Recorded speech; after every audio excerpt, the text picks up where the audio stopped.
Hi, I'm Senator Kay Bailey Hutchison. I'm pleased to welcome you to this edition of Capitol Comment. Often we begin a new year with a set of goals to achieve.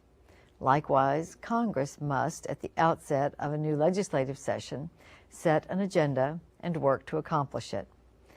As the senior Republican on the Senate Commerce Committee, a body that oversees America's vast transportation and communication networks, this year I plan to focus on several key issues to keep our nation moving and our commerce flowing.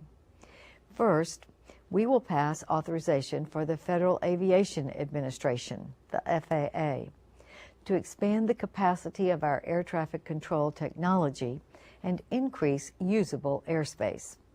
The aviation industry has been hit hard by fuel prices and our weakening economy.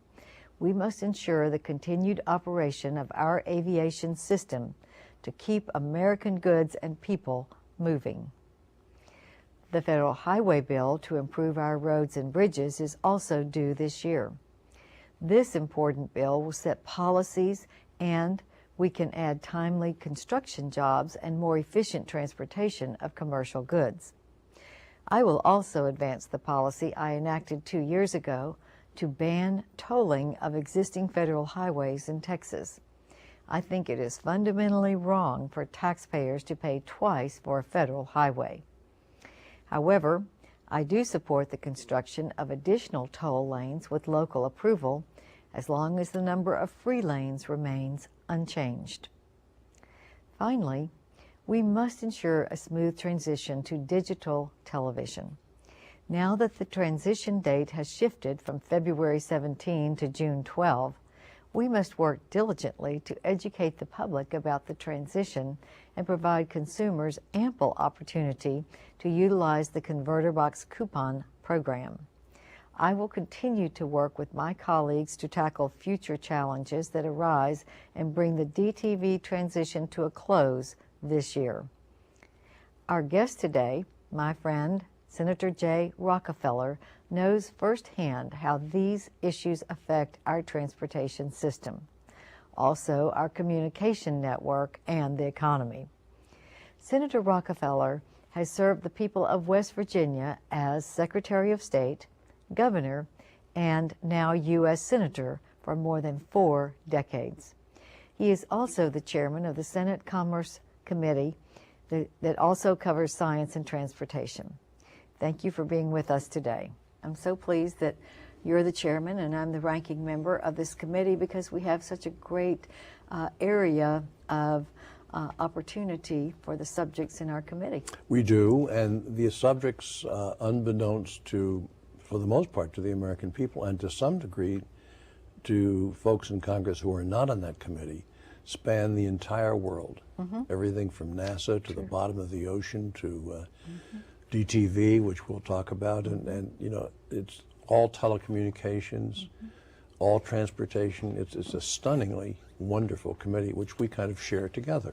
Right, and we have already served as chairman and ranking member of the aviation part of that committee and got a lot of good things done in aviation, and I look forward to working with you on the full committee for all this range of issues. I really look forward to it. Let's start with DTV transition, because that's our most immediate need, and the bill that we just recently passed to have a June 12 deadline now for the transition from analog to digital. A lot of people don't even know what analog and digital are, but we have now a big transition coming. So if someone has cable, or if they have a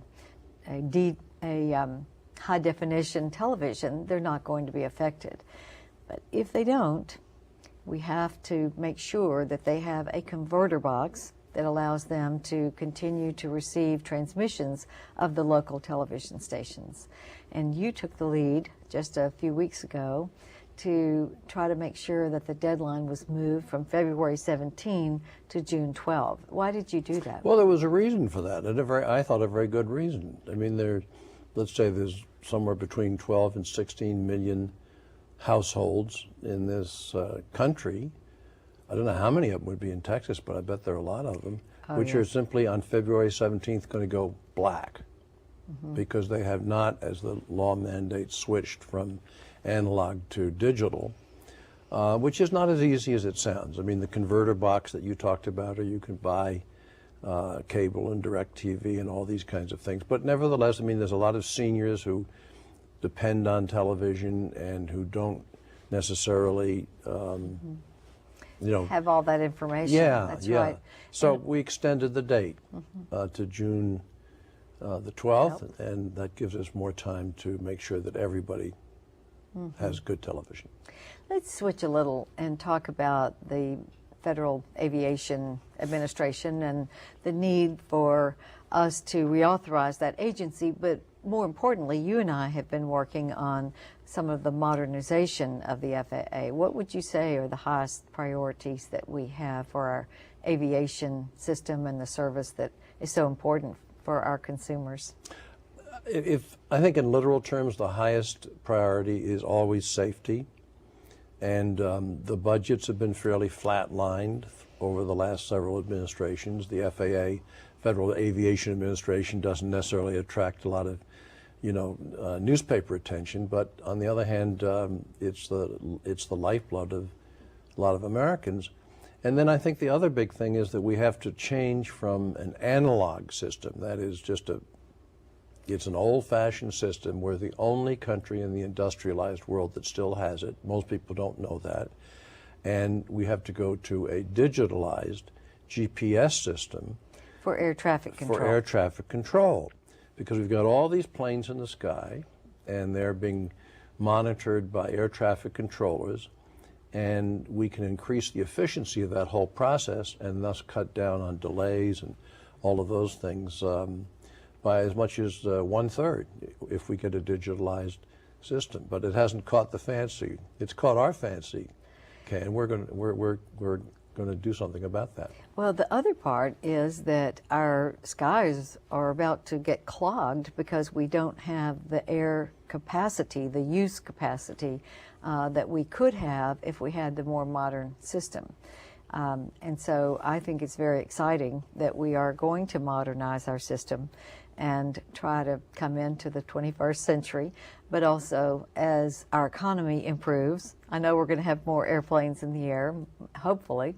We all want to have more convenient air transportation and the schedules that are better for all of us. And so I think it is going to be important that we do what's necessary to start that new transition, which, as you said, most of the other countries that we have air service to have the other kind of air traffic control system. The efficient kind. Yes. And see, an aspect of this is that most of the airplanes in the sky at any given time are what you call general aviation. In other words, they're not American Airlines like you have in Texas or Continental or Delta or any of these things. They're private aircraft. They get anywhere from crop dusters to big jets. And they require, not the crop dusters, but all the other private aviation planes, they require exactly the same attention from the air traffic controller as does a big United Airlines flight, flying from San Francisco to Washington. So we have to figure out, that's another reason we have to have a much faster system. What are some of the other issues in this FAA bill that are going to have to be addressed? Some of it is, I think, what you just said, the general aviation. You have to have the issues of concern to general aviation, which means probably more airports and more of the capacity in the smaller airports. And then you have the business jets, which are a little bit bigger and have to be factored in. So what are some of the other issues that we should be talking about to modernize our system? One of the most important, I think, to both of us, to Texas and to West Virginia, is the Airport Improvement Program, which started up several years ago, and which allows airports to receive money to extend their runways or to, or to have an air traffic control tower, which some of the Exactly. little airports have Yeah. not even had. Another one is something called essential air service. Well, what is essential air service? Essential air service is lots of little towns in eastern Texas, I would imagine, and maybe elsewhere, certainly all over West Virginia, that have small airports, but they have people who depend upon air service, and essential air service is sort of the government helping them be able to afford getting in a small plane, propeller, usually a propeller plane, so they can get in and out. That's very, very important in terms of sort of fairness in America, not penalizing people because they don't live in New York City or Big Dallas. cities. You know, since deregulation, that has become more and more of an issue because many of my mid-sized communities are losing air service as the airlines have cut back.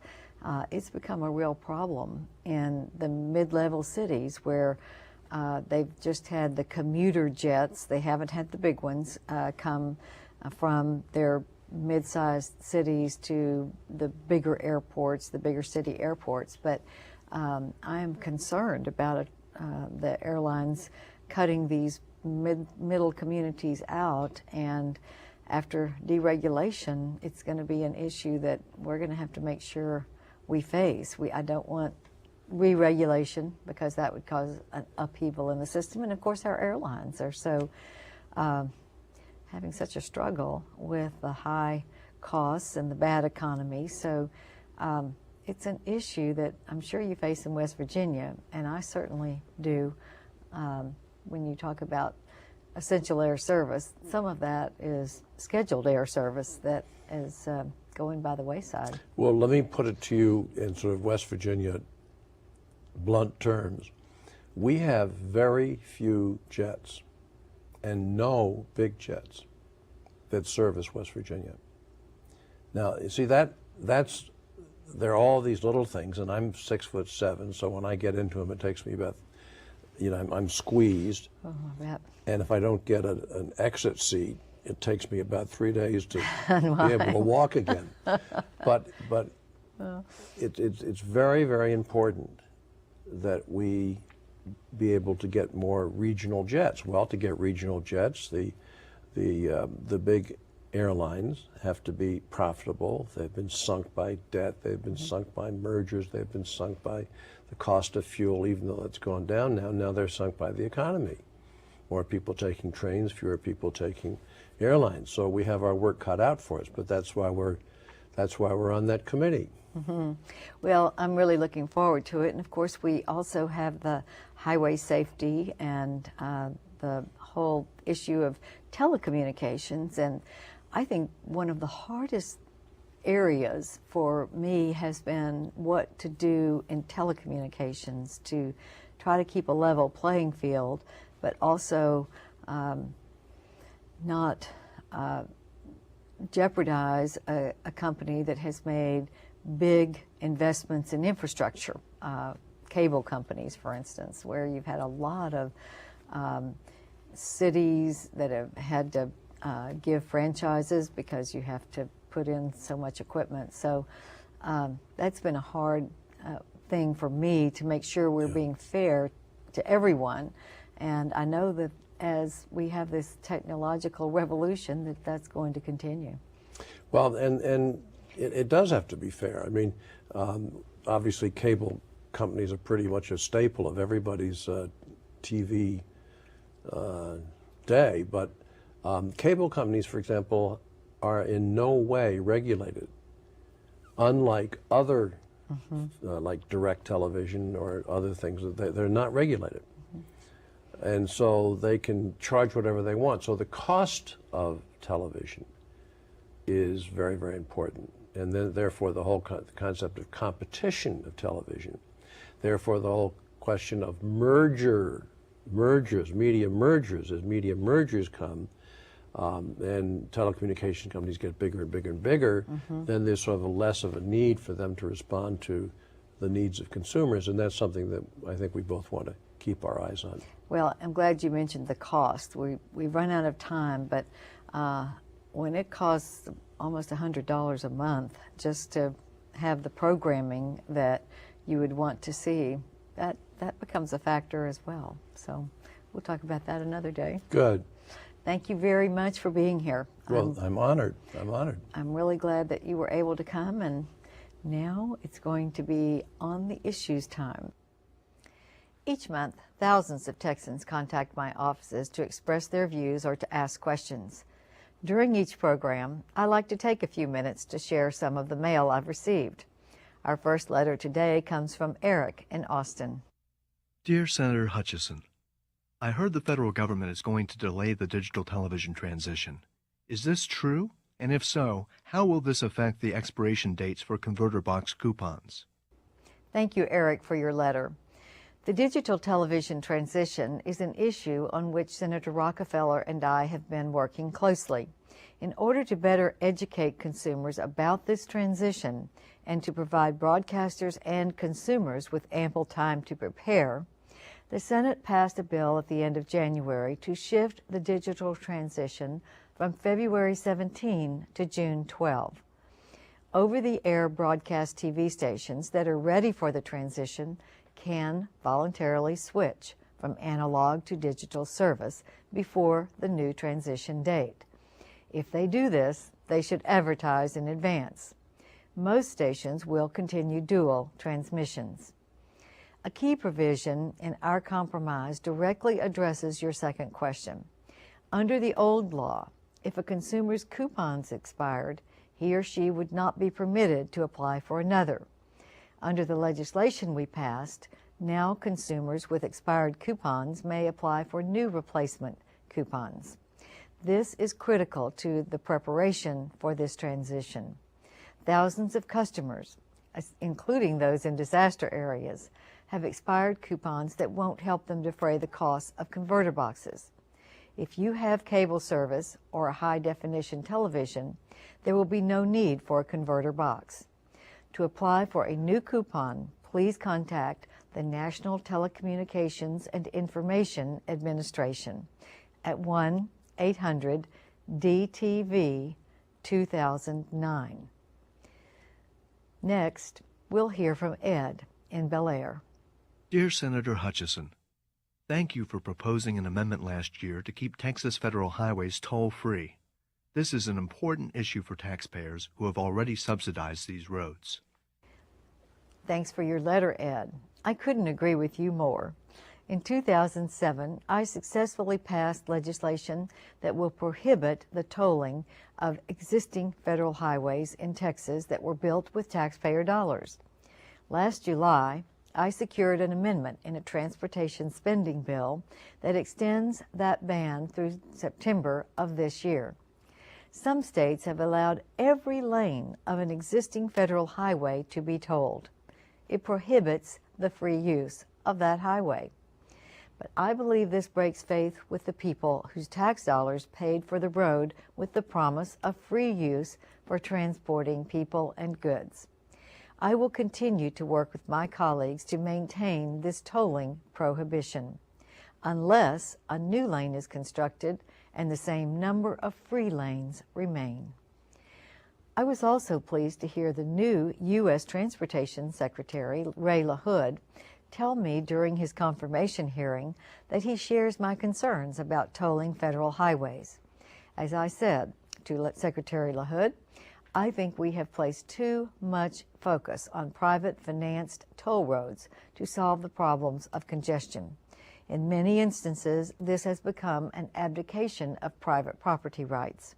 I'm very concerned about our federal government giving incentives to promote toll roads and, in some instances, allowing tolls over every lane of a federal highway that the taxpayers have already paid for. I look forward to working with Secretary LaHood to protect private property rights and prevent tolling on roads that have already been paid for by taxpayers. Our final letter is from Rachel in Round Rock. Dear Senator Hutchison, there's been a lot of talk in the news about the Highway Trust Fund.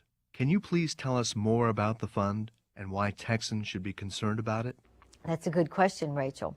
Every year, many states contribute millions of dollars in gas tax receipts to the Federal Highway Trust Fund.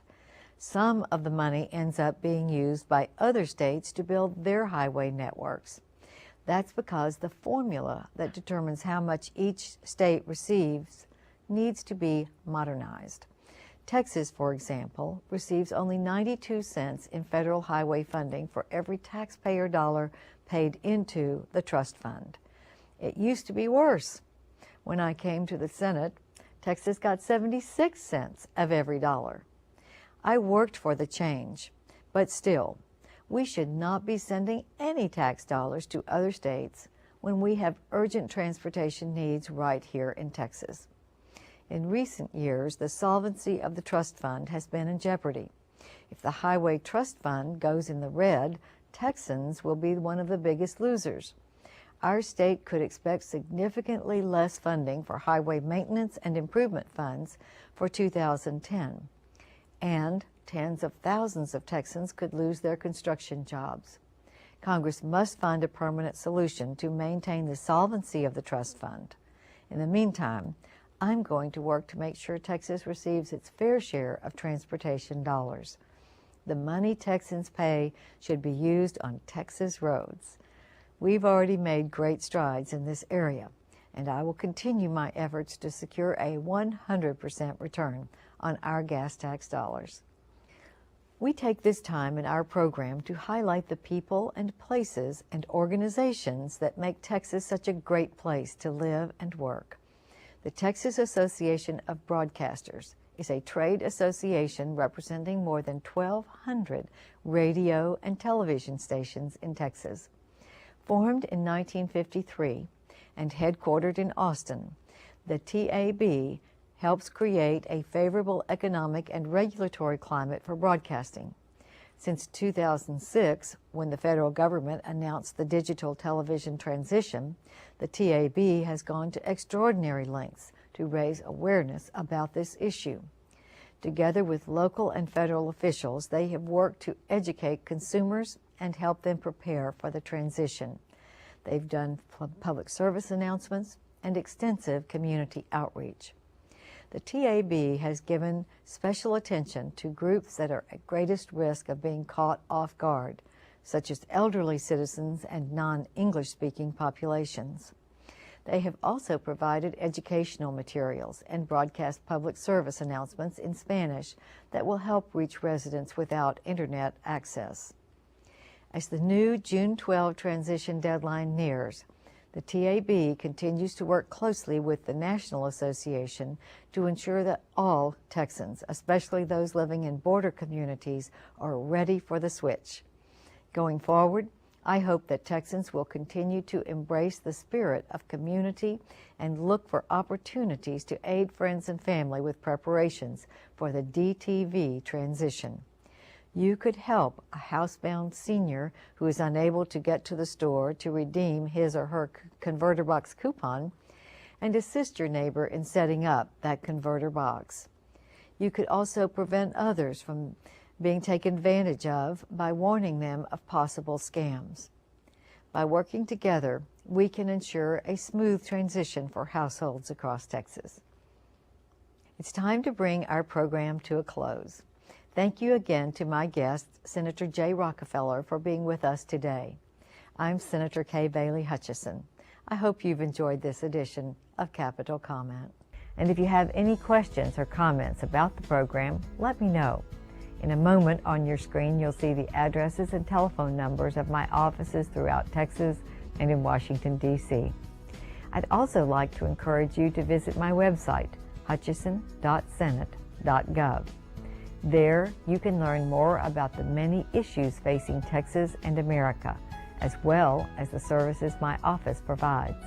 You can also contact me to share your opinions and link to a variety of helpful government resources. A special thank you to this station for airing important public affairs programs like this one. Until next time, that's this edition of Capitol Comment. Thank you for watching.